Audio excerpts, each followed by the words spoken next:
Hi students, welcome back to our class. നമ്മുടെ third മൊഡ്യൂളിൽ പ്രധാനപ്പെട്ട ഒരു ടോപ്പിക്കാണ് ലാൻഡ് റിഫോംസ് ഇൻ ഇന്ത്യ. ഇന്ത്യയിലെ അഗ്രികൾച്ചറിനെ കുറിച്ച് ഡിസ്കസ് ചെയ്യുമ്പോൾ ലാൻഡ് റിഫോംസിനെ കുറിച്ച് ഡിസ്കസ് ചെയ്യാതെ നമുക്ക് മുന്നോട്ട് പോകാൻ സാധിക്കില്ല. എന്താണ് ലാൻഡ് റിഫോംസ് കൊണ്ട് ഉദ്ദേശിക്കുന്നത്? ഇന്ത്യയിലെ കാർഷിക രംഗം എന്ന് പറയുന്നത് അത് വളരെ വലിയ അസമത്വങ്ങൾ നിലനിന്നിരുന്ന ഒരു മേഖലയായിരുന്നു. അഥവാ കൃഷി ചെയ്യുന്നവർക്കായിരുന്നില്ല ഭൂമിയുടെ അവകാശം ഉണ്ടായിരുന്നത്. ഭൂപ്രഭുക്കന്മാരായിട്ട് ഒരുപാട് പേരുണ്ടാകും. ഭൂമിയെല്ലാം അവരുടെ പേരിലായിരിക്കും. അതുപോലെ തന്നെ നേരെ മറിച്ച് അവരെന്താണ് ചെയ്യുക? അവരതിൽ കൃഷി ചെയ്യാതെ അവർ പട്ടണങ്ങളിൽ പോയി മറ്റ് കച്ചവടങ്ങളിലോ മറ്റ് തരത്തിലുള്ള തൊഴിലുകളിലോ ആയിരിക്കും ഏർപ്പെടുന്നത്. നേരെ മറിച്ച് കൃഷി ചെയ്യുന്നവർ കാർഷിക തൊഴിലാളികളായിരിക്കും. അവർ ഭൂമി പാട്ടത്തിനെടുത്തുകൊണ്ട് അവരാണ് കൃഷി ചെയ്യുന്നത്. മാത്രമല്ല അതിൻ്റെ ടാക്സ് അടയ്ക്കേണ്ടി വരുന്നത് ആരാണ്?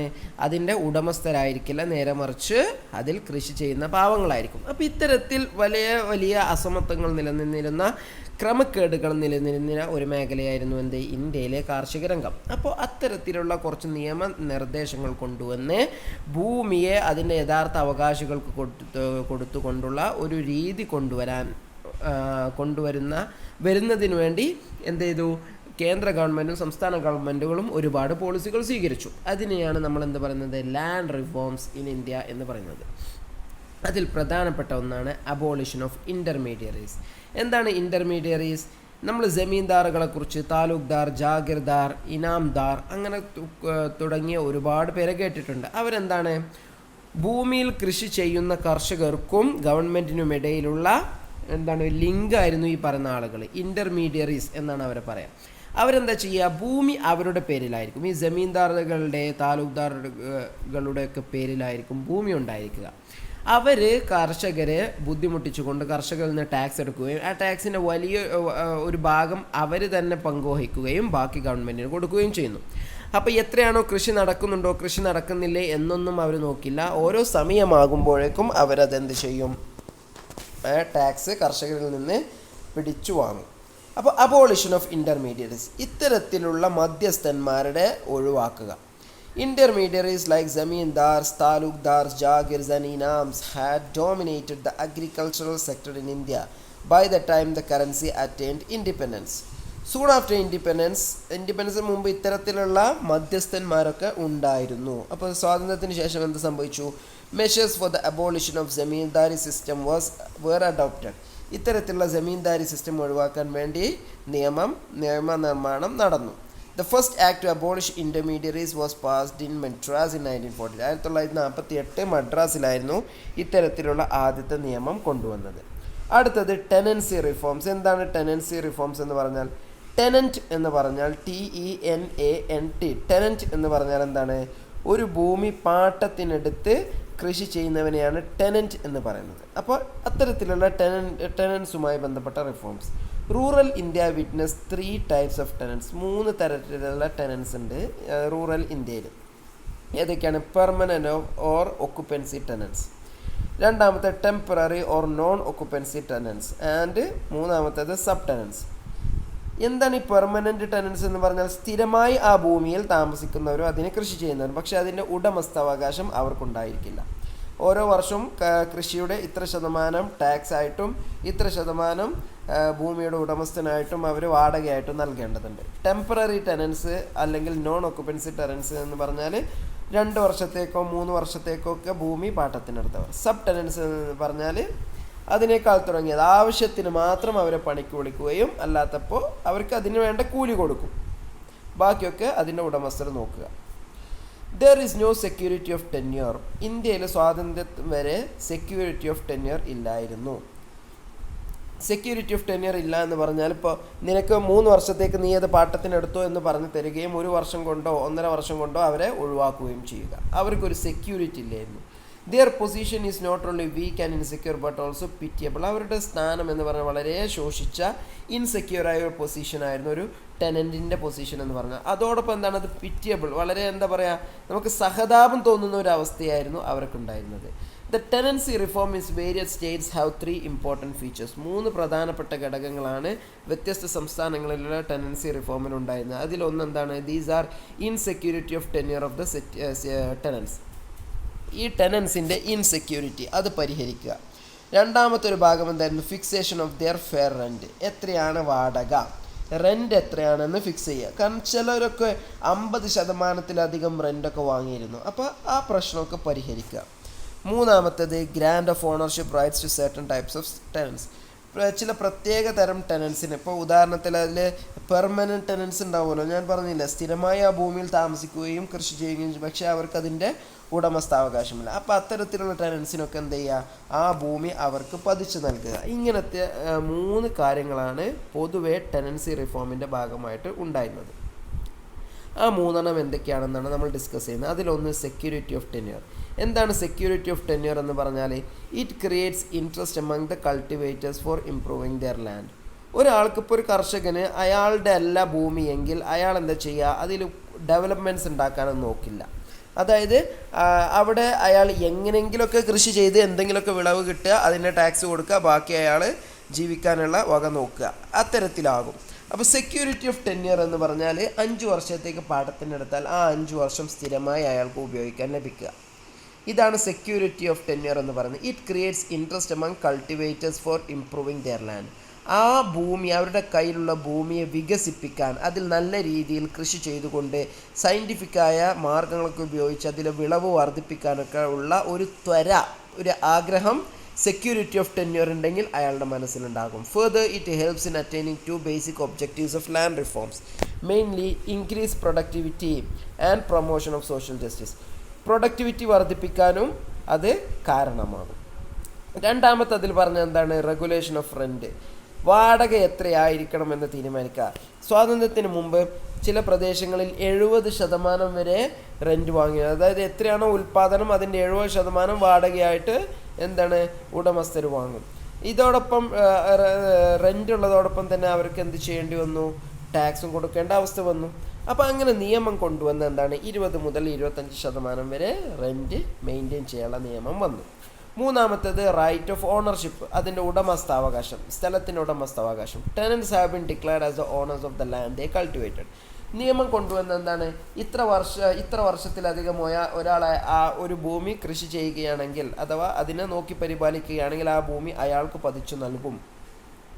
ദേ have to pay compensation to the owners. ആ ഉടമസ്ഥർക്ക്, ആ ഭൂമിയുടെ മുൻ ഉടമസ്ഥർക്ക് എന്താണ്? എന്തെങ്കിലും ഒരു ചില കോമ്പൻസേഷൻ ഇവർ കൊടുക്കേണ്ടി വരും. The amount of compensation should not exceed the level of fair rent. നിലനിൽക്കുന്ന വാടകയ്ക്ക് കൂടുതലാവാൻ പാടില്ല എന്ത്? കോമ്പൻസേഷൻ എന്നുള്ളത്. അപ്പോൾ ഇത്തരത്തിൽ എന്താണ്? കർഷകരെ സംരക്ഷിക്കുന്ന നിയമങ്ങളാണ് ഉണ്ടായിരുന്നത്. അടുത്തത് എന്താണ്? നമ്മൾ ഒന്ന് അബോളിഷൻ ഓഫ് ഇൻ്റർമീഡിയറീസ് പറഞ്ഞു, 2 ടെനൻസി റിഫോം പറഞ്ഞു. ടെനൻസി റിഫോമിൽപ്പെട്ട 3 കാര്യങ്ങളാണ് നമ്മൾ എന്ത്? Security of tenure, regulation of rent, right of ownership എന്ന് പറഞ്ഞത്. ഇനി അടുത്തത് എന്താണ്? Ceiling on land holdings. ഒരാൾക്ക് ഇത്ര അളവ് ഭൂമി മാത്രമേ അയാൾ കൈവശം വെക്കാൻ പാടുള്ളൂ. അതിനെയാണ് നമ്മൾ എന്ത് പറയുന്നത്? സീലിംഗ് ഓഫ് ലാൻഡ് ഹോൾഡിങ്സ് എന്ന് പറയുന്നത്. അതായത് ഒരാൾക്ക് 15 ഏക്കർ എന്നതൊക്കെയായിരുന്നു മുമ്പുണ്ടായിരുന്ന കണക്ക്. 15 ഏക്കർ ഒരാളുടെ പേരിൽ, ഒരു വ്യക്തിയുടെ പേരിൽ 15 ഏക്കറിന് കൂടുതൽ ഭൂമി ഉണ്ടാകാൻ പാടില്ല. കാരണം പണ്ട് 50 ഏക്കറും 100 ഏക്കറും ഒക്കെ ഒരാളുടെ കയ്യിലുള്ളത് കൊണ്ട് തന്നെ ഭൂമി ഇല്ലാത്ത ഒരുപാട് ആളുകളുണ്ടായിരുന്നു. അപ്പോൾ അത് അവസാനിപ്പിക്കാൻ വേണ്ടിയാണ് ഇത്തരത്തിൽ ചെയ്തത്. അടുത്തത് കൺസോളിഡേഷൻ ഓഫ് ഹോൾഡിങ്സ്. ഒരാൾക്ക് തന്നെ വ്യത്യസ്ത ഭാഗങ്ങളിൽ ചെറിയ ചെറിയ ഭൂമികളായിട്ടുണ്ടാകും. അപ്പോൾ അതിനെന്ത് ചെയ്യുക? അത്തരത്തിലുള്ള ഭൂമികളിൽ, ചെറിയ ചെറിയ ഭൂമികളിൽ കൃഷി ചെയ്യുക എന്നത് വലിയ ബുദ്ധിമുട്ടാണ്. ബുദ്ധിമുട്ടെന്ന് പറഞ്ഞാൽ മെഷീനുകളൊന്നും ഉപയോഗിക്കുന്നത് എന്തല്ല? ലാഭകരമാവുകയില്ല. അപ്പോൾ മെഷീനുകളൊക്കെ ഉപയോഗിക്കുന്നത് ലാഭകരമാകണമെങ്കിൽ ഒരാളുടെ തന്നെ കീഴിലുള്ള ഭൂമികൾ എല്ലാം ഒരേ പ്രദേശത്ത് ഒരുമിച്ചുണ്ടാകണം. അപ്പോൾ അതിനെയാണ് കൺസോളിഡേഷൻ ഓഫ് ലാൻഡ് ഹോൾഡിങ്സ് എന്ന് പറയുന്നത്. അപ്പോൾ ഇതിനു വേണ്ടിയുള്ള നിയമനിർമ്മാണവും നടന്നിരുന്നു. Consolidation of holdings means bringing together the various small plots of land of a farmer scattered all over the village as one compact block, either through purchase or exchange of land with others.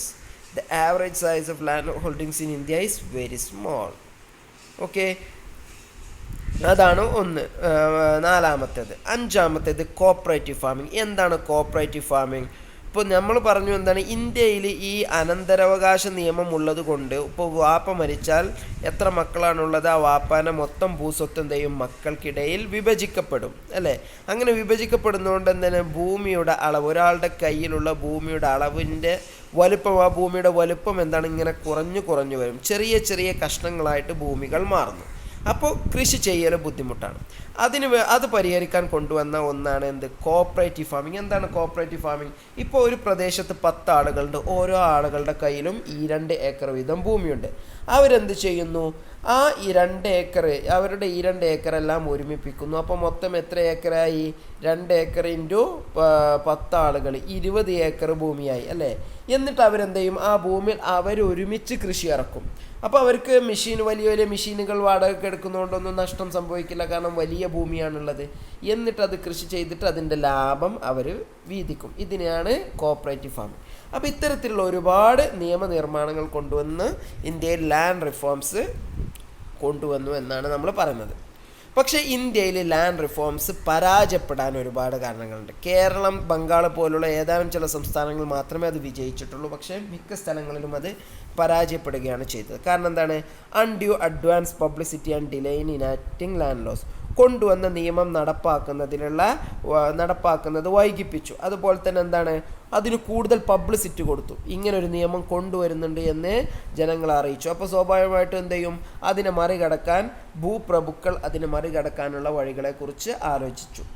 Loose definition of the term personal cultivation. നമ്മൾ പറഞ്ഞു എന്താണ്, ഒരാളുടെ കയ്യിൽ കൂടുതൽ ഭൂമി ഉണ്ടെങ്കിൽ അയാൾ എന്ത് ചെയ്യണം, അത് ബാക്കിയുള്ള ടെനൻസിനായിട്ട് കൊടുക്കണം.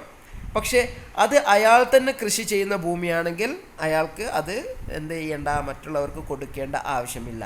അപ്പോൾ ആ ഒരു എന്താണ്, പേഴ്സണൽ കൾട്ടിവേഷൻ എന്ന ക്ലോസ്, എന്ന നിയമത്തെ എന്ത് ചെയ്തു, അതിൻ്റെ ഡെഫിനിഷൻ, അതിൻ്റെ വിശദീകരണം വളരെ എന്താണ്, മോശമായൊരു വിശദീകരണമാണ് നിയമങ്ങളിൽ ഉണ്ടായിരുന്നത്. അതുകൊണ്ട് തന്നെ പല ആളുകളും അതിനെ ദുരുപയോഗം ചെയ്തു. Optional nature of laws. നിയമങ്ങളൊക്കെ ഓപ്ഷണലായിരുന്നു, വേണമെങ്കിൽ ചെയ്യാം അല്ലെങ്കിൽ ചെയ്യാതിരിക്കാം എന്ന രീതിയിൽ. അതൊക്കെ എന്ത് ചെയ്തു, ജനങ്ങൾ ഉപയോഗിച്ചു. മാലിഫൈഡ് ട്രാൻസ്ഫർ ഓഫ് ലോസ്. അപ്പോൾ നിയമം അനുസരിച്ച് എന്താണ്, ഒരാൾക്ക് 15 ഏക്കർ ഭൂമിയെ അയാളുടെ കയ്യിൽ വെക്കാൻ പാടുള്ളൂ. അപ്പോൾ അതിന് കൂടുതലുള്ളവരൊക്കെ എന്ത് ചെയ്തു, ഒക്കെ കുടുംബക്കാരുടെ പേരിലേക്ക് ബിനാമി സ്വത്തുക്കളായിട്ട് അതിനെ മാറ്റിയെടുത്തു. കുടുംബക്കാരുടെ പേരിലേക്കൊക്കെ ഭൂമി മാറ്റിയെഴുതി. മറ്റൊന്ന് എന്താണ്, lack of social consciousness among ടെനൻസ്. ഇത്തരത്തിലുള്ള നിയമങ്ങൾ കൊണ്ടുവരുന്നതിനെക്കുറിച്ച് ടെനൻസിന് തന്നെ ഒരു ബോധ്യം ഉണ്ടായിരുന്നില്ല എന്നതാണ്. കാരണം അവർ വിവരവും വിദ്യാഭ്യാസവും ഇല്ലാത്ത ഏറ്റവും താഴ്ന്ന വിഭാഗം ജനങ്ങളായതുകൊണ്ട് തന്നെ. 5 എന്താണ്, state side with big farmers. സംസ്ഥാനങ്ങളൊക്കെ ഭരിക്കുന്നവരൊക്കെ എന്താണ്, വലിയ ഭൂപ്രഭുക്കളും നേതാക്കളുമായിരുന്നു. അവരൊക്കെ എന്താണ്, വലിയ വലിയ കർഷകരോടൊപ്പം ചേർന്ന് നിയമങ്ങൾ വളരെ മോശപ്പെട്ട രീതിയിലാണ് നടപ്പിലാക്കുന്നത് എന്താണ്, അവരതിന് ബാധ്യസ്ഥരായിരുന്നു എന്നുള്ളത് കൊണ്ട് മാത്രം നടപ്പിലാക്കി. പക്ഷേ അതിനുവേണ്ട ലൂപ്പ് ഹോൾസൊക്കെ അവർ തന്നെ ഉണ്ടാക്കി. Lack of strong political will. രാഷ്ട്രീയപരമായി ഇത് നടപ്പിലാക്കാനുള്ള ഒരു ശേഷി ആർക്കുമില്ലായിരുന്നു. പിന്നെ ബ്യൂറോക്രാറ്റിക് കറപ്ഷൻ. എന്താണ്, അഴിമതി നടത്തുകയും എന്ത് ചെയ്യുന്നു, ഉദ്യോഗസ്ഥർ വലിയ വലിയ ഭൂപ്രഭുക്കളിൽ നിന്ന് കൈക്കൂലി വാങ്ങുകയും ചെയ്തു. Surplus land is fallow and uncultivable land. മാത്രമല്ല ഇന്ത്യയിൽ ഉണ്ടായിരുന്ന ഭൂരിഭാഗം ഭൂമിയുടെയും വലിയൊരു ശതമാനം ഭൂമി എന്തായിരുന്നു, ഫാലോ ലാൻഡ് ആയിരുന്നു. ഫാലോ ലാൻഡ് എന്ന് പറഞ്ഞാൽ കൃഷിക്ക് അനുയോജ്യമല്ലാത്ത സ്ഥലം. പിന്നെ അതുപോലെ തന്നെ ആബ്സെൻസ് ഓഫ് റെക്കോർഡ് എന്ന് പറഞ്ഞാൽ ഇന്ന ഭൂമി ആരുടെ കയ്യിലാണ്, ഒരാളുടെ കയ്യിൽ എത്ര ഭൂമിയുണ്ട് എന്ന റെക്കോർഡ് പല സംസ്ഥാനങ്ങളുടെയും കയ്യിലില്ലായിരുന്നു. അതുകൊണ്ട് തന്നെ ഇത്തരത്തിലുള്ള നിയമങ്ങൾ നടപ്പിലാക്കാൻ പറ്റിയില്ല. പിന്നെ emergence of new agricultural technology. പുതിയ ടെക്നോളജി എന്നാൽ വലിയ വലിയ മെഷീനുകൾ. അപ്പോൾ ഇതൊക്കെ എന്താണ്, വലിയ വലിയ മെഷീനുകളൊക്കെ വന്നപ്പോൾ അതൊന്നും സാധാരണ കർഷകർക്ക് ഉപയോഗിക്കാൻ പറ്റാതായി അല്ലേ. വലിയ വലിയ പൈസ ഉള്ള കർഷകർക്കും അതുപോലെ ഭൂപ്രഭുക്കൾക്കും മാത്രമേ അത് ഉപയോഗിക്കാൻ സാധിച്ചുള്ളൂ. അപ്പോൾ ഇത്തരത്തിലുള്ള പ്രശ്നങ്ങൾ കൊണ്ട് എന്താണ്, പല സംസ്ഥാനങ്ങളും ഭൂരിഭാഗം പ്രദേശങ്ങളിലും എന്ത് സംഭവിച്ചു, കൊണ്ടുവന്ന നിയമങ്ങളൊക്കെ പരാജയപ്പെടുന്ന ഒരു സാഹചര്യമാണ് ഉണ്ടായത്. അപ്പോൾ ഇത്രയാണ് നമുക്ക് ഇതിൽ ചർച്ച ചെയ്യാനുള്ളത്. നിങ്ങൾക്ക് മനസ്സിലായിട്ടുണ്ടാകുമെന്ന് വിചാരിക്കുകയാണ്. ഡൗട്ട്സ് ഉണ്ടെങ്കിൽ നിങ്ങൾ ക്ലാരിഫൈ ചെയ്യുക. Thank you. See in the next class.